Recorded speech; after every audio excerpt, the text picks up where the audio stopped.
Javi Morales loves rollerblading. For him, the rollers are more than just a means of transportation. They are a way for him to feel like he is flying. He flies through the dusty streets of Boyle Heights, past the honking of cars, past the disdainful glances of strangers who stare at his tousled hair and tanned skin. The 13-year-old lives with his mother and younger sister in a small ground-floor apartment in a rundown building. The ceilings leak and the walls are patchy. But it's the place Javi calls home. His mother, Rosa, gets up at 4 a.m. every morning to go to the laundromat. Then works her evening shift washing dishes at a nearby Chinese restaurant. Rosa immigrated from Mexico 14 years ago. Undocumented, uninsured, but full of determination. Javi has never met his father. Rumor has it that he was deported before Javi could even speak. His mother is his world. And his little sister, Anita, is the reason he cannot fail. On weekends, when he is not studying, he delivers pizzas at Tony's Pies, a small shop near the Soto metro station. Tony, the big-bellied but kind-hearted Italian owner, hired Javi because the kid skates faster than a scooter. Whenever an order came in, Javi stuffed the pizza box into a large backpack, put on his cap backwards, and zipped through the city like an arrow. He avoided the main roads, took the small alleys, knew the shortcuts that even the locals found confusing. The technical turns, the leaps over steps, he did them instinctively, as if the wheels were extensions of his body. That evening, Los Angeles had just cleared from a light rain. The streets were dotted with neon lights.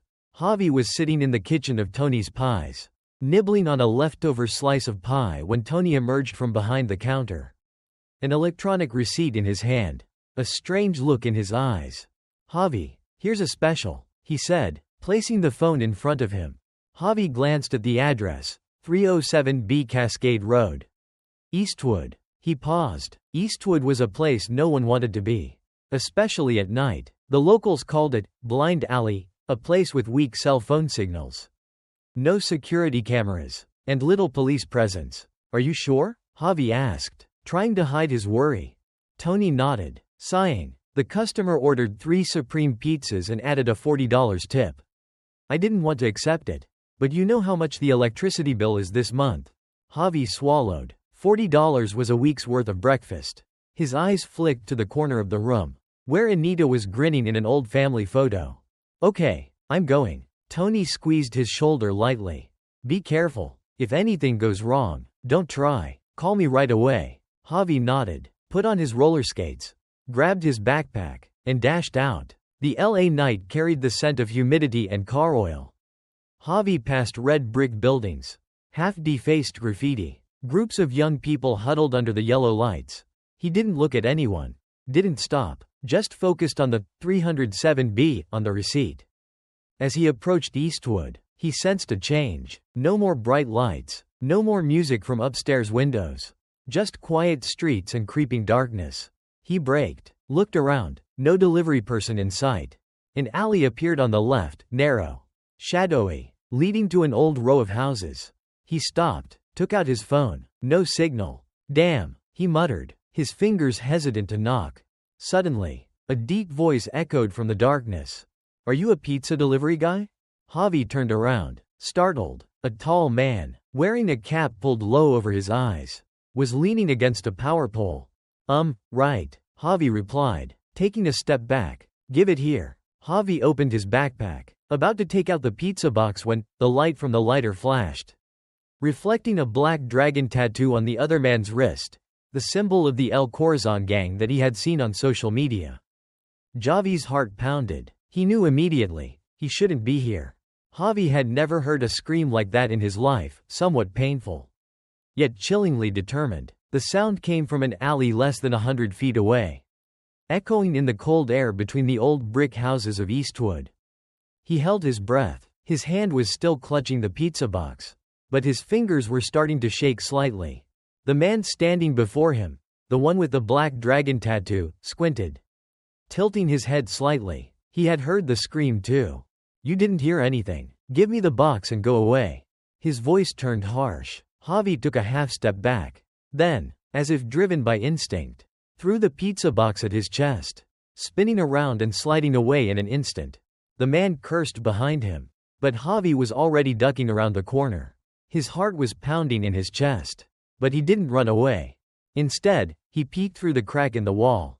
At the end of the alley, a woman in a police uniform was pressed against a wall, blood running down her shoulder. She held a gun, but her hand was shaking. Two men in black surrounded her, one with a knife, the other with a gun. The sight stunned Javi. He had seen action movies, chase videos, but this was real. A real person was about to die before his eyes. What should you do? The question flashed through his mind, but he didn't wait for an answer. Another memory flashed through his mind. His mother, Rosa, had been threatened with a gun while working for hire. Javi was only 7 years old, and all he could do was hug his mother's leg and cry. That feeling of helplessness, he vowed not to repeat it. This time, you will do something. Javi took off his backpack, unzipped it, and pulled out the heavy plastic sauce can. He checked the straps on his skates, then took a deep breath and headed for the alley. Hey, you guys. His voice rang out like a sudden thunderclap in the dark night. The other two turned around just in time to see an object hit the knife-wielding man in the face. It was a can of ketchup. His face was covered in ketchup and chili, and he let out a piercing scream. Before the other guy could come to his senses, Javi, sliding like lightning, rushed in, grabbed the policewoman's hand and pulled hard. Sister, hold on to me. Emily Harper, a police officer, her eyes blurred with blood, did not understand what was happening. She only saw a small boy, wearing a backwards hat and bright eyes, appearing like an angel in hell. Without time to think, she let herself be dragged away.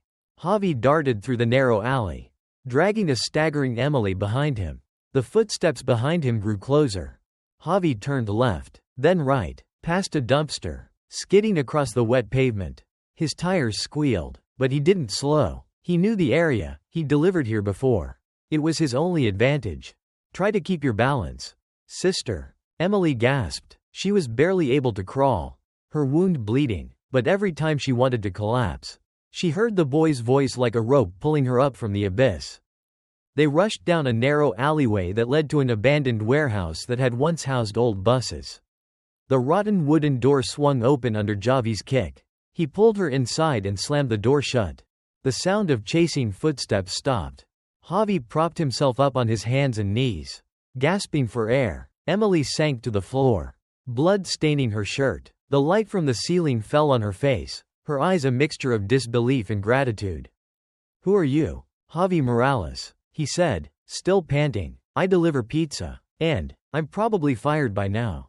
That made Emily laugh, then cough in pain. Over the next few minutes, Javi took a towel from his backpack and wiped away her blood, tying the wound using a technique he learned from a YouTube video. His hands were shaking but determined. Emily was surprised by his care. I'm not a normal child, she muttered. Yes, I hope so too. A heavy silence fell. Emily pushed herself up and looked into the eyes of the boy in front of her. This was the boy she had seen in the investigation file a few days ago. The one who had taken the photo that had exposed a shady transaction. It can't be a coincidence. It can't be. She was about to ask when. The footsteps returned. The footsteps echoed heavily like a hammer to the heart. Javi hugged the wall, his eyes glued to the crack in the rotten wooden door.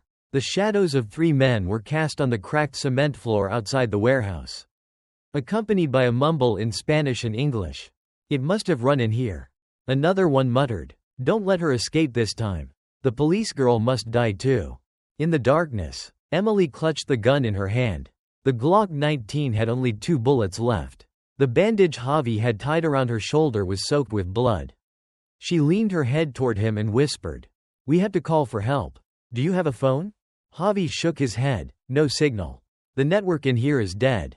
Emily gasped, exhausted. The warehouse contained only a few old objects, a shopping cart, a few crates, a broken ladder, and about 15 feet from the ceiling, an old, dusty wall phone. If that works, she pointed up.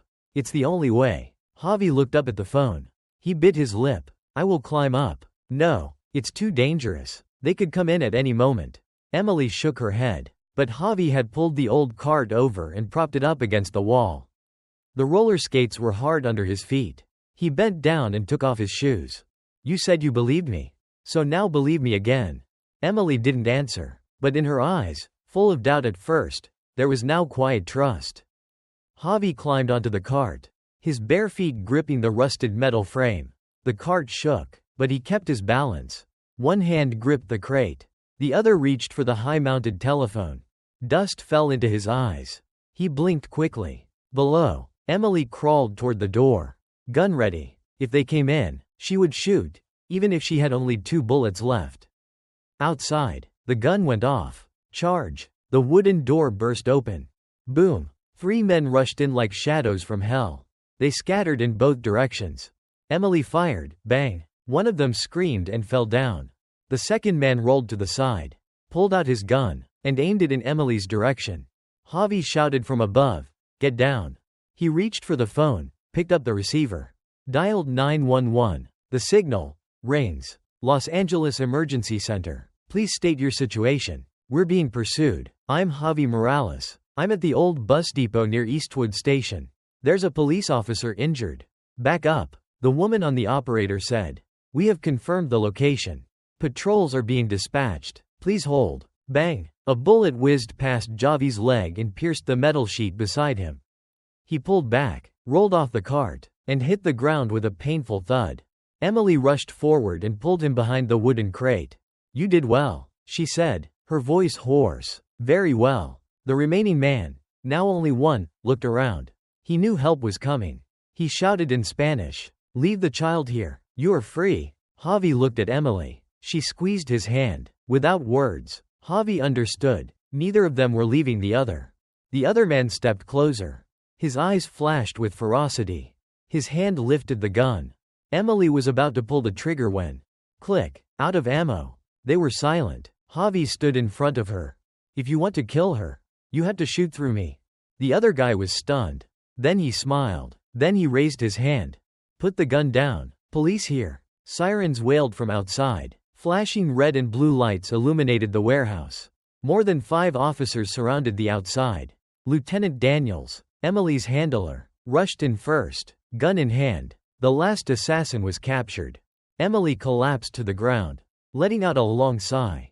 Javi sat beside her, his cheeks smeared with sweat and dirt, but his eyes still shining like stars. 30 minutes later, the ambulance took Emily away.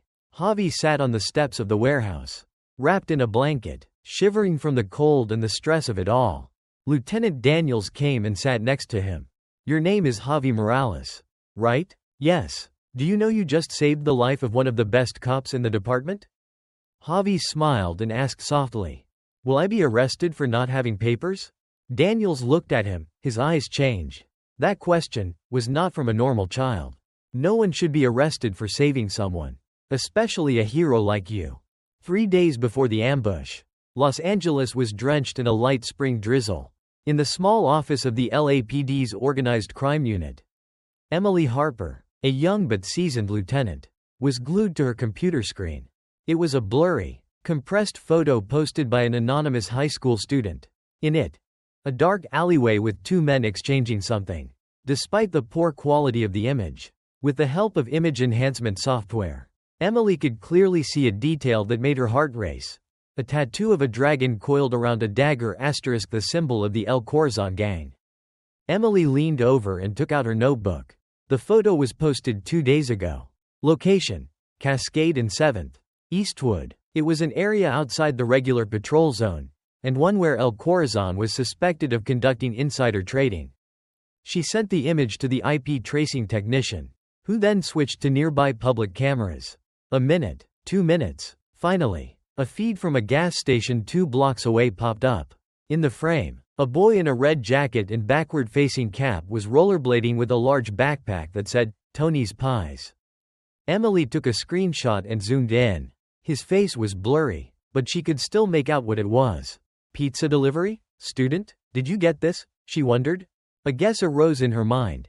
This boy was an unwitting witness, and could also be their next target. Asterisk. That evening, Emily attended a meeting at headquarters. She proposed tracing student accounts, but the response from her superiors was cold. Harper, we're focusing our resources on the San Diego money laundering case. El Corazon isn't a priority right now. The student accounts? The blurry photo? Are you running on a hunch? Emily suppressed her anger. She knew they were judging her too emotionally, a familiar stereotype for young female officers in the force. After the meeting, a close colleague, Officer Ramirez, quietly slipped her a file that had been marked for deletion. Harper, be careful. Someone is hiding something. The IP footprint is faked. But the original source of the photos, it could be, was the same device that Roosevelt High School shared. Roosevelt? Emily flipped open her phone and looked it up. Student list. Among them was Javi Morales the son of a Mexican single mother who lived in Boyle Heights and worked as a pizza delivery man. The next day, Emily drove secretly near Javi's house. She didn't approach him directly. Just sat in the car and watched from a distance. When she saw the boy leave the house with a backpack, roller skates and a pizza box, Emily was sure it was him. She quietly took a few photos and sent them to Ramirez with the caption, "Protect this boy at all costs." Emily decided not to report this to her superiors. She had a strong feeling that someone within the police force was helping El Corazon. On the fateful night, Emily received a text message from a phone number tagged, Commander M. Lewis. Special Forces needs you to check out a transaction at 307B Cascade. Eastwood. Team will meet up in 15 minutes, Without hesitation, Emily started the car, put on her coat, grabbed her weapon, and set off. But when she arrived at her destination, the familiar alleyway from the photo, she discovered no one was there. No radio contact, no task force, And then, from the darkness, two men stepped out. She pulled out her gun and shouted, "Put the gun down, don't come any closer." A bullet ripped through the air, hitting her in the shoulder. Emily staggered back against the wall, blood dripping down her arm. The second man approached with a knife. The darkness was about to close before her eyes when, boom, a loud crash. A backpack flew into the knife-wielding man's face. And a clear voice rang out, "Sister, hold on to me, Early the next morning, soft sunlight filtered through the high windows of the Los Angeles Police Department headquarters, illuminating the third-floor hallway where the interrogation room was located. The already cold room seemed to have an air of tension. Javi Morales sat next to his mother, Rosa, clutching a paper cup of hot chocolate. Across from them were Lieutenant Daniels and a female forensic officer. Daniels flipped through a thin file in front of him. "Javi, I know you were brave last night. But now, we need you to recount in detail, from the beginning, everything you saw before you met Officer Harper." Javi glanced at his mother. Rosa nodded, squeezing her son's hand. He took a deep breath and began to recount everything, the unusual pizza order, the tattooed man, the moment he saw Emily Harper ambushed. When Javi finished, the room was silent for a few seconds. Daniels looked at the female forensic officer. She nodded in confirmation. Then said, "The information from Javi matches perfectly with the data collected at the scene. The photo you posted anonymously also matches the time of travel of the El Corazon group. More importantly, the fake pizza order detail suggests that there is a high possibility that someone knows your travel route." Daniels leaned back in his chair and said in a low voice, "And that means, we're dealing with an insider." Meanwhile, at Cedars-Sinai, Emily Harper had just woken up from surgery to remove a bullet. Outside, two armed officers stood guard. She was still weak, but her eyes cleared when Lieutenant Daniels entered. "I thought you didn't believe me." She smiled wryly. Daniels sat down beside the hospital bed, shaking his head. "I once suspected you were a bit reckless. But I never doubted your loyalty. Now, we need you to recount the whole incident. Especially the message impersonating the commander." Emily recounted every detail, from the moment she received the order to when she discovered she was being set up. Daniels nodded slowly. "That number checked out. Registered under a fake identity. But IP tracing shows it was first activated from the department's internal network." Emily frowned. "You mean, from within the force?" Daniels looked her straight in the eye. "It could have been from the inside, or one of us leaked the information." At the Special Investigation Department, a task force was formed that night consisting of 3 people, an IT specialist, a criminal investigator, and a representative from the FBI. They reviewed all internal messages, security cameras, and system access logs. The evidence slowly began to surface. Data on El Corazon had been tampered with. Reports related to the Eastwood area had been pushed to an unusually low priority. And most of all, an original investigative file of Emily's had been temporarily deleted from the system 2 hours before she was ambushed. The insider's name has not been identified, but the network is definitely exposed.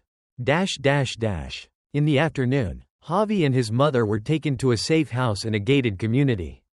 A human rights lawyer from an immigrant advocacy organization was also present, working with the department to ensure his mother would not be deported.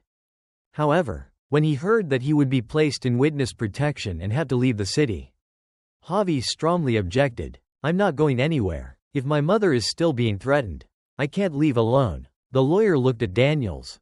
He sighed. "This is a matter of lives. Javi, they could come back." Javi shook his head. "I ran away once. I can't run away forever. I want to stay, help Emily, and catch those bad guys." Daniels looked at the skinny boy in front of him and couldn't help but smile. Harper is right. This kid is not normal. That night, Emily asked to have the IV removed, and walked straight into the case conference room on crutches. She stood in the middle of the room, her eyes scanning each of her teammates' faces. "I don't want to sit around waiting on a hospital bed while someone is manipulating us from the inside. Count me in." Daniels nodded, but made a condition: no solo action. "We work as a team. Starting tomorrow night." As Emily left the room, a young officer asked quietly, "Is it worth putting all this effort into this just because of a pizza delivery boy?" Daniels replied simply, "Not for a boy. For the truth." The city of Los Angeles was operating as usual that morning. Traffic was bustling. Bus horns were blaring from major thoroughfares, and local radio stations were broadcasting weather and sports reports. But inside the Metropolitan Police Department, a tense investigation was quietly underway. Emily Harper, crutches in hand, walked into the internal investigation room with the special operations team. The electronic board displayed a list of more than 30 names, all of them department employees who had had access to the confidential El Corazon file in the past 3 months. "We need to narrow it down.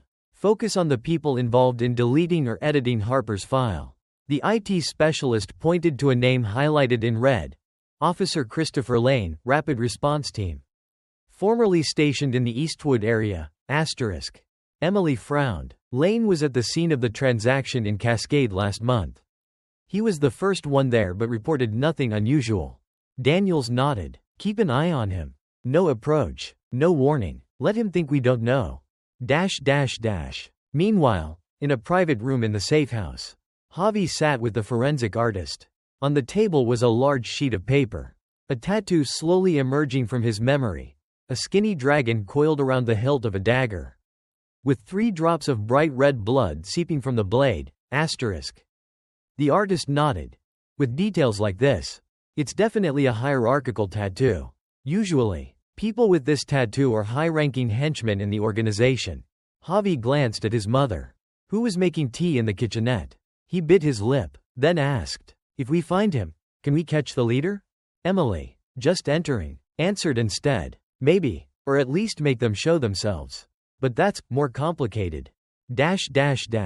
Late that afternoon, while the team was huddled in the strategy room, an urgent call came in from the Boyle Heights police station. The officer on duty shouted into the radio, "There is a girl missing. Her name is Anita Morales. She is 9 years old. Report from school is that she left class at 3 p.m. but did not return home. Her backpack was found near the parking lot 500 meters from school." Emily stood up abruptly, her soul flying out of her body.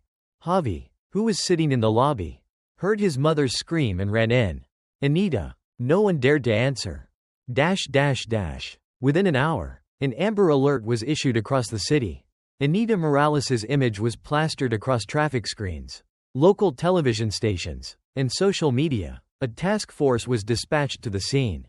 In the surveillance room, Emily tightened her earpiece and ordered, "Check the cameras around the school, especially any strange cars leaving the parking lot within 15 minutes of school ending." The data poured in quickly. A black SUV, without a license plate, was spotted leaving the parking lot at the exact moment Anita disappeared. Zoom in. Fake license plate. See-through tinted windows. They know what they're doing. Daniels walked in, eyes bloodshot. This is no longer an internal investigation. This is war. Javi sat silently in the corner, his eyes lost in thought. Emily came and sat down next to him. They took my sister to keep her quiet. Javi pressed his lips together. No, I won't be silent. I will make them pay. Emily nodded. I'll go with you. But this time, we'll do it your way. It was dark when Emily and Javi stood in front of an abandoned building on the eastern edge of town, a warehouse that had once housed wartime medical supplies. Now a pile of rusted iron and cracked concrete. Wind blew through the cracks in the walls, carrying the smell of damp and cold metal. The black SUV seen in the camera footage was identified as leaving the Roosevelt area at 3:17 p.m. and was last seen on a traffic camera near the warehouse. It then disappeared entirely. A gap, intentional, in the city's surveillance system. Emily turned off her flashlight, signaling Javi to be quiet. They were both dressed in dark clothing, moving along the wall of the warehouse. She held a half-loaded Glock in her hand, while Javi carried a small flashlight and a cell phone with his GPS turned off to avoid being tracked. Are you sure you want to go on? Emily whispered. Javi nodded, eyes shining. My sister is in there. I can feel it. They pushed open the side door, it creaked like metal groaning, and slipped inside. The space inside was dark. Only the faint light from flashlights illuminating the dust floating in the air. On the floor were fresh tire marks, a sign of an SUV that had been parked just hours ago. Emily knelt down and touched a child's shoe print on the dusty concrete. Small, heart-shaped. It's Anita, Javi said softly, his voice choked. They followed the trail to a small hallway behind the warehouse. The wooden door was closed, but there was a faint sound coming from inside, a small, irregular sound, and a hiccup. Emily put her hand to her mouth, motioning Javi back. She gently turned the handle, but the door was bolted from the inside. There is someone in there. Let me try. Javi took a few steps back, then squeezed through the narrow ventilation gap near the base of the wall, where an adult couldn't fit. As he ducked through the narrow opening, Emily pressed her ear to the door, her eyes darting around cautiously. Her heart was racing but her breathing was steady. She'd been a cop long enough to know that this moment, the moment before the truth was revealed, was always the most dangerous. Inside the narrow space, Javi crawled slowly, trying not to shake the rotten iron. The light from the flashlight attached to his wrist only illuminated a small area in front of him. He held his breath when he heard a familiar noise. Anita? He called softly. A small noise. Then a little girl's voice choked. Javi? In the narrow storage room, Anita was tied to a plastic chair, her mouth covered with duct tape. She was shaking, but her eyes lit up when she saw her brother. Javi rushed forward, pulled a small knife from his pocket, and quickly cut the ropes. He removed the tape from his sister's mouth. Where are they? Anita shook her head, sobbing. They said they would come back. They left but left their phones and cameras. At the same time, Emily broke through the front door. Gun raised. She scanned the area, no one. Javi was holding Anita, but in Emily's eyes, what was unusual was the camera was rolling and the phone was on the table. She froze. They want me to see this. The phone screen showed the following message. 1 hour. Otherwise, the girl will disappear forever. Come alone. Below is the GPS location, leading to an abandoned pier. Daniels received the urgent message at 9:03 p.m. He immediately ordered a lockdown of the entire area around the South Dock. But when he issued the order, the scene dispatch system reported an error. Access denied. Shit, someone is messing with the system. The technical officer shouted. The system is locked by a level 4. Daniels frowned. They're stalling. And there are people, still helping them. Emily looked at Javi, then leaned down and whispered. Take Anita back to base. She will go. Alone. No, I'm coming. Javi, I rollerbladed across the city. Avoided murderers. Saved you in a dark alley. I'm not backing down now. Emily looked at him for a long time. Then she nodded. Okay then, But I need a plan. The South Los Angeles harbor looms like a giant ghost in the night. Rusted cranes tower over it. Abandoned shipping containers piled high like steel walls. The wind blowing in from the ocean is chilly, carrying the scent of salt and rusted metal. Emily and Javi approached quietly along the embankment. The GPS from the kidnappers' phones led them to Warehouse 9, a long, curved-roofed building, old and silent. "Are you ready?" Emily asked, her eyes never leaving the warehouse door. Javi nodded. His hand tightened on the flashlight, which held a small pocket knife. His eyes glowed as if fear had been replaced by something stronger, faith. Outside the warehouse, everything was unusually quiet. Emily signaled a stop, then bent to check a wall fixture. It was a hidden camera. Recording, and it had a red light. "They're watching," she whispered, "and waiting for us to fall into their trap." She pulled out her phone, activated the police-issued jammer, and led Javi around to the side of the warehouse. A side door was ajar. A yellow light from inside illuminated the cement floor. They walked in. Inside was a small room. A chair sat in the middle of the room, and in front of it was a live streaming camera. On the screen was an image of themselves, just as they entered. Javi pointed to the floor. "Look down there." Underneath the floor was a homemade explosive device, hooked up to a countdown timer running from 1 hour 7 minutes and 58 seconds, 57, 56. "They want to kill us, and all of us back," Emily hissed through her teeth. "No, they want to blame you. The police abused their power, killed someone, and then committed suicide," Javi said. "I've been reading fake posts about you on the forum for the past few days." Emily nodded. "And you too. Teenage terrorist." She turned off the camera, then searched around. On the table was a map of the harbor, marked with points, including a bright red dot in the middle of the back container yard. They quickly left the warehouse, moving through the back entrance to the marked area. Sure enough, a red container was opened. Inside was a set of live signal control equipment, and standing in front of it was a tall, tattooed man, waiting. "I knew you would come, Harper," he said hoarsely. Emily raised her gun. "Hands on your head." He laughed, holding up his hands. "Do you think you'll get out of here alive?" From the darkness, another figure appeared. A familiar face. It was Officer Lane. "Hello Harper. We meet again." He smiled, holding the remote. Emily turned the gun. Angry. "You're the spy." "No, I'm the cleaner. Troubles like you, like that kid, they all have to disappear." Javi stepped forward, unflinching. "My brother died because of a cop like you.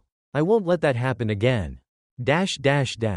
Suddenly, from afar, a noise rang out. Headlights shone straight into the container area.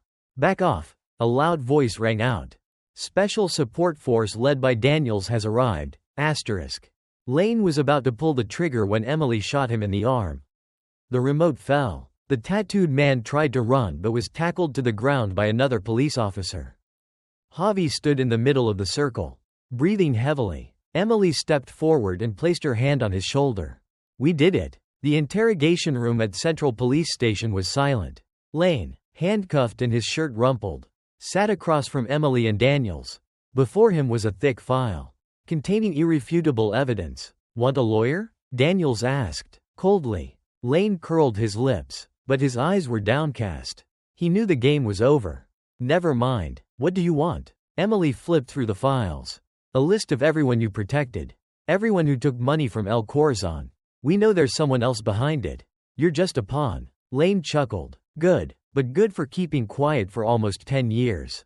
You want to climb? I have the names, the accounts, the transfer codes, and the people sitting in the highest office." Daniels nodded to the recording officer. "Start from the beginning." News of Javi and Emily's exploits spread quickly. They were invited to a special press conference at the city government headquarters. The mayor read the honor speech in front of the media cameras. Javier Morales, a brave boy, not only saved a police officer but also contributed to breaking up a dangerous criminal network. His actions are proof that heroes can appear anywhere, at any age. Applause filled the auditorium. Emily stood beside Javi, prouder than ever. Rosa, his mother, sat in the front row, tears welling up in her eyes. After the ceremony, a representative from the City Police Academy approached Javi. "We have a special training program for excellent students who have the potential to protect the community. If you want it, we are willing to fully sponsor it." Javi looked at his mother.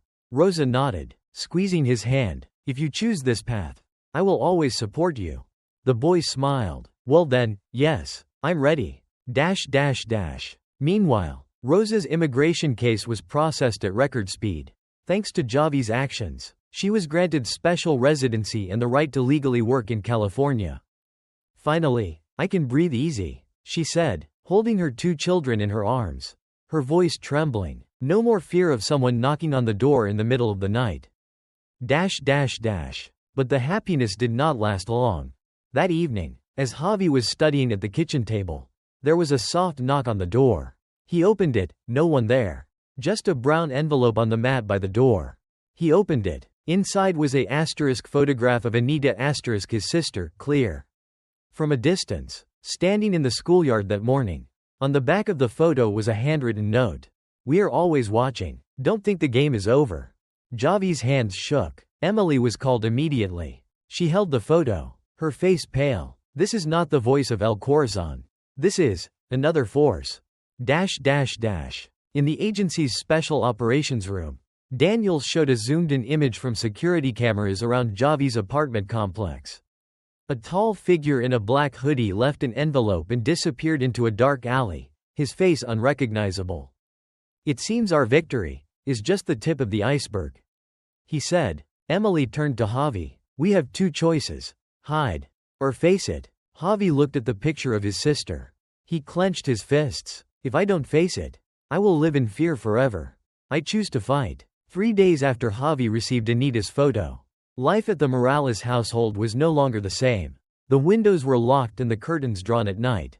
Emily was almost always around the house, and Daniels had set up a special surveillance team, who rotated around the clock to protect the family. But Javi didn't stand still. He began attending police training sessions, learning how to observe, defend himself, and read the signs of danger from seemingly harmless behavior. He wrote down everything, every little detail, not because he wanted to be a hero, but because he didn't want his sister to live in fear another day. At the police station, Lane, despite being arrested, remained uncooperative. But one single sentence from him made Daniels think. "You think El Corazon is a root? Wrong. It's just leaves. Roots go much deeper. And they know how to make all traces disappear." From that, Emily and her team of data analysts traced a pattern of money transfers that repeated over and over again, moving through multiple layers of virtual accounts in different countries. Eventually, a name emerged. Obsidian Trace *, an organization that had never been investigated, but was mentioned in several top-secret files. "They don't commit crimes. They help people disappear," Emily said, flipping through the faded pages. "And they may also be manipulating what we thought we controlled." That evening, Anita was drawing in her room when Javi walked in. She handed him a piece of paper, a * stylized version of the photo she had taken the day before. She drew every detail, from the wall to the car parked in the distance, and the man standing behind the pillar. "Look closely." Anita pointed to the other person's collar. "This looks familiar to me." Javi took out his magnifying glass and examined the image. It was a black triangle with razor-sharp diagonal stripes, *. His heart sank. It was familiar. He rushed to the living room and dug through his old diary. The first page, a photo of him delivering pizza for the first time the night Emily was attacked. He had noted a mysterious customer wearing a black hoodie, who wouldn't open the door, just reached through the crack to receive the pizza. On his collar, the same symbol. "It was him," Javi muttered. "He wasn't a client. He was following me." Emily walked in. "Are you sure?" He nodded. "And if that's true, then he knows every move. He's not just a stranger. He's been around from the start." The next day, Daniels called an internal meeting. Using Javi's tip, the task force retrieved the cameras around the pizza delivery area that night. Though most of the data had been deleted, a video clip that remained on the back server showed a blurry image, a man in a hat, leaving the apartment through the back door, walking toward the subway. Zoom in. Pause on frame 1189. Black triangle icon becomes visible. Asterisk. Emily looked at Javi. Good. You just helped us identify a much larger goal. Daniels pointed to the symbol. Obsidian trace. Now we know who's next. In the middle of the night, in the secret basement of the Central Police Department, Emily and Daniels entered a conference room that was not listed on the official map. The room was dimly lit, and there was only one person waiting, an elderly man with a gray beard, whose eyes looked like he had seen too much. Mr. Eli Navarro. Daniels nodded. 10 years. Not long enough to forget what I saw. Navarro replied, his voice hoarse. Obsidian Trace isn't an organization. It's a system, a network with no beginning or end. And that boy caught their eye. Emily placed the photo with the black triangle symbol on the table. Have you seen them? Not once. Many times. They trained assassins, cleaned up crime scenes, planted people in government agencies, and have been behind every major purge over the past 2 decades. How do we reach them? Daniels asked. Navarro pulled a worn piece of paper from his pocket. On it was a tangled financial diagram that led to a red dot on the outskirts of Santa Clarita. Secondary training facility. Not the most important place, but enough to start with. They always leave within 12 hours of being detected. Emily and Daniels glanced at each other. We have to go now. 4 hours later, they were at the scene. A large plot of land fenced off with iron bars. Inside were rows of prefabricated houses, once used as a training camp for security personnel. But it all burned down. They burned it all. Nothing left behind. Emily muttered as she stepped through the ashes. But against the brick wall behind her, she bent down and picked up something strange. A small USB drive wrapped in heat-resistant plastic. They left this, on purpose. In the data analysis room, the USB was opened on a specialized machine. Inside there were no documents, no maps, no records, just a single video. The screen showed a dark room, lit only by strobe lights. A masked man stood in the middle of the screen. A distorted voice spoke. You've gone too far. Little Morales should know, courage has a price. We've been here, from the beginning. And if you want to end this, go to where it began. The video ends with an image of an old wooden sign. Roosevelt Pizza House, since 1982. Javi, who was watching with Emily, blanched. That's the pizza place I used to work at. Without hesitation, the task force immediately went to Roosevelt Pizza House. The shop had been closed since the initial incident, but the inside remained intact. Emily led the team to check the entire space. In the back storage room, she found a small tunnel camouflaged by the wooden floor, leading down to the sub-basement. Downstairs was a closed room filled with computers, cameras, and maps of the city. On the walls were pictures of Emily, Javi, Daniels, and even Rosa and Anita. They watched every move. A laptop was still alive. On the screen was a map of the city with many red dots, but one was constantly flashing in the center. Subway Station 7 Downtown. Metro Station 7 Downtown, Los Angeles. The iron door leading underground was rusted with age, but behind it lay a well-kept secret, the Obsidian Trace Surveillance Center. Emily walked ahead, gun drawn. Daniels followed cautiously. Javi, eyes blazing, clutched a flashlight and a homemade electronics kit. They followed the coordinates from the USB stick at the old crime scene. Through dark corridors and dusty abandoned train cars. The air smelled of mold and burned out electricity.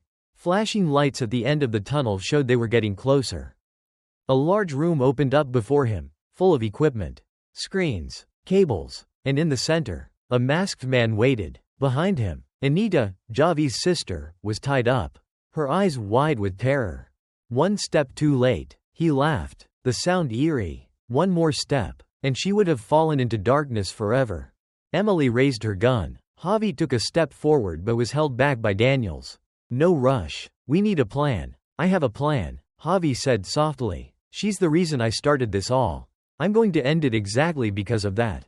Emily entered the control room, opened her laptop, and began disabling the data system. She only had a few minutes before the program automatically rebooted. Meanwhile, Javi sneaked away from the group. Around a narrow passageway at the side of the computer room. Approaching Anita from behind, he used a homemade jammer to jam the camera. Then threw a flashing marble into the corner of the room, creating a distraction. Taking advantage of the opportunity, Javi rushed forward and cut his sister's ropes. A gunshot rang out. Daniels fell, shot in the shoulder as she shielded Emily. She didn't stop, her hands still on the keyboard. 60 seconds left. The masked man spotted Javi and Anita escaping. He roared, drawing his gun, but Javi was expecting it. A flashbang exploded from his pocket, the white light blinding him. Emily pressed enter. The system flickered, then shut down. Every screen went black. She raised her head, gasping. Done. Data deleted. The special police arrived just in time. The masked man and his accomplices were arrested. Anita was taken to safety. Daniels received first aid. As the first rays of sunlight hit the train station exit, Javi and Emily stood there, sweat and dust covering their faces. But they were smiling. Is this really the end? Javi asked. Part of it, Emily replied. But the most important part, you won. Javi looked back at the dark tunnel behind him, then took his sister's hand. The light before them was real, and so was freedom.